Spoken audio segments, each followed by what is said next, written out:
Good morning class 9 students. हमारा next chapter है chapter 6 जिसका नेम है लाइंस एंड एंगल्स। इस चैप्टर को स्टार्ट करवाने से पहले मैं कुछ बेसिक्स करवाना चाहूँगी। वैसे वो बेसिक्स आप कर चुके हैं 7th 8th क्लास में, बट एक बार रिकॉल करना चाहती हूँ ताकि आपकी जो आगे एक्सरसाइज है वो आपसे ईजिली हो जाए।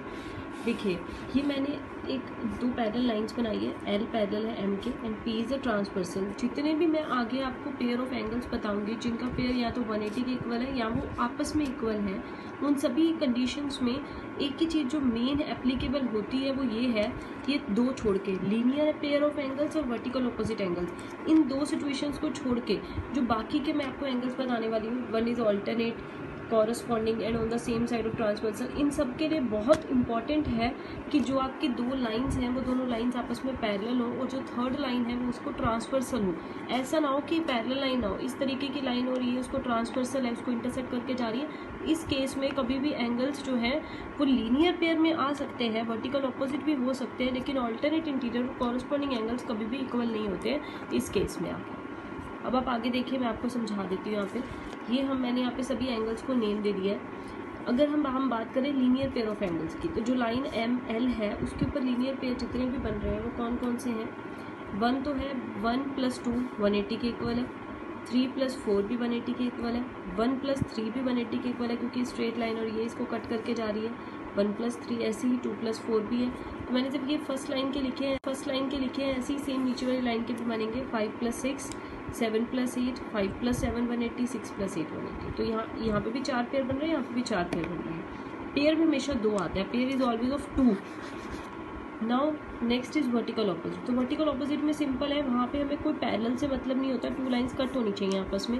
तो जहाँ पे एल और पी कट हो रही है तो एंगल 1 एंगल 4 के इक्वल होगा, एंगल 2 एंगल 3 के इक्वल होगा।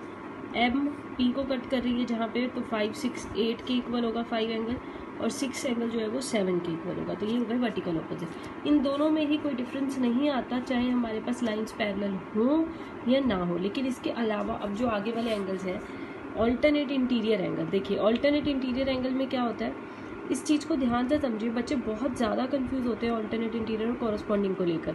देखिए, ऑल्टरनेट आप नॉर्मल अपनी हम लैंग्वेज में भी यूज़ करते हैं कि ऑल्टरनेट डेज का मतलब क्या होता है, एक छोड़ के दूसरा, मतलब ऑपोजिट हो जाता है। तो सेम ऑल्टरनेट इंटीरियर, ऑल्टरनेट का मतलब यहाँ पे होता है कि एक एंगल आपका लेफ्ट हैंड साइड में है, दूसरा राइट हैंड साइड में है लाइन के, और इंटीरियर मतलब अंदर। अब आप इस फिगर में से समझिए, इंटीरियर का मतलब हो गया अंदर। ये दोनों लाइन्स पैरेलल हैं तो इनके अंदर वाली साइड ये जो 4 एंगल है 3 4 5 6। अब आप इसमें समझिए कि ऑल्टरनेट इंटीरियर कौन कौन से हैं। मैंने आपको बताया, एक लाइन के लेफ्ट साइड में होगा, एक राइट में होगा, और एक ऊपर की तरफ होगा, एक नीचे की तरफ होगा। तो ऑल्टरनेट का मतलब हो गया हर तरफ से उल्टा। तो मान लीजिए आप इधर से 3 ले रहे हो तो ये आपका लेफ्ट साइड में ऊपर आ रहा है, तो राइट साइड में नीचे, लेफ्ट का उल्टा राइट, ऊपर का उल्टा नीचे। सेम ऐसे दूसरा अगर हम 4 लेते हैं तो ये राइट साइड में ऊपर है, राइट का उल्टा लेफ्ट और ऊपर का नीचे, तो 4 का उल्टा 5। तो ये इंटीरियर है, अंदर की तरफ है पैरेलल साइड्स के, तो ये होंगे ऑल्टरनेट इंटीरियर के पेयर्स। 3 = 6 4 = 5। देखिए, मैंने यहाँ पे मेंशन किया है। सेम ऐसे जब आप बात करते हैं ऑल्टरनेट एक्सटीरियर की, ऑल्टरनेट का मतलब तो वही रहेगा, बट एक्सटीरियर का मतलब ये है पैरेलल लाइंस के बाहर की तरफ। इसके बाहर है 1 और 2, यहाँ से बाहर है 7 और 8। तो आप देखिए इनके पेयर्स क्या बनेंगे। अगर आप एंगल 1 लेते हैं जो कि आपका ऊपर की तरफ जा रहा है, लाइन के ऊपर है आपका लेफ्ट हैंड साइड में, तो दूसरा कौन सा राइट में 8 है। अब 2 अगर आपका ऊपर की तरफ है राइट में, तो फिर राइट का उल्टा लेफ्ट और ऊपर का नीचे, तो नीचे आपका राइट साइड में एंगल है 7।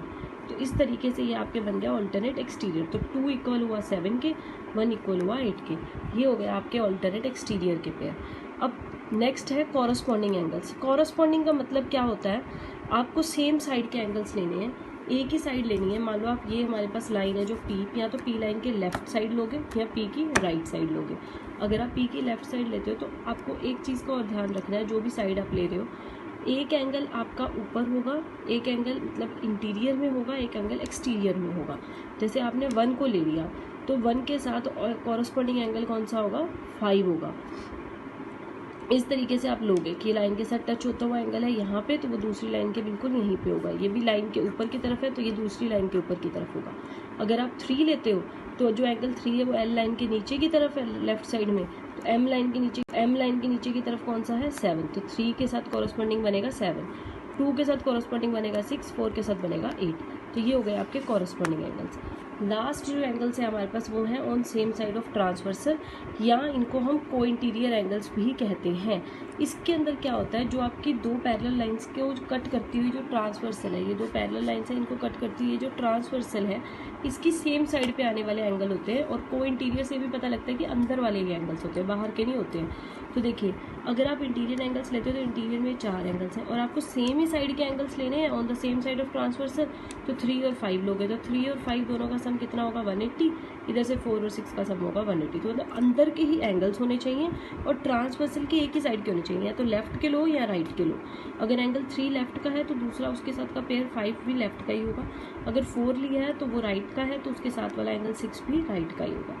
ये होते हैं हमारे पास को इंटीरियर भी लिख सकते हैं हम इसको, और अल्टरनेट इंटीरियर भी लिख सकते हैं। इनका सम हमेशा 180 के इक्वल होता है। को इंटीरियर या on the same side of transversal का सम 180 होता है, लीनियर पेयर्स का सम 180 होता है। बाकी vertical opposite, alternate interior, alternate exterior और कॉरस्पॉन्डिंग का सम आपस में ये इक्वल होते हैं, इनके सम्स का कोई रिलेशन नहीं होता।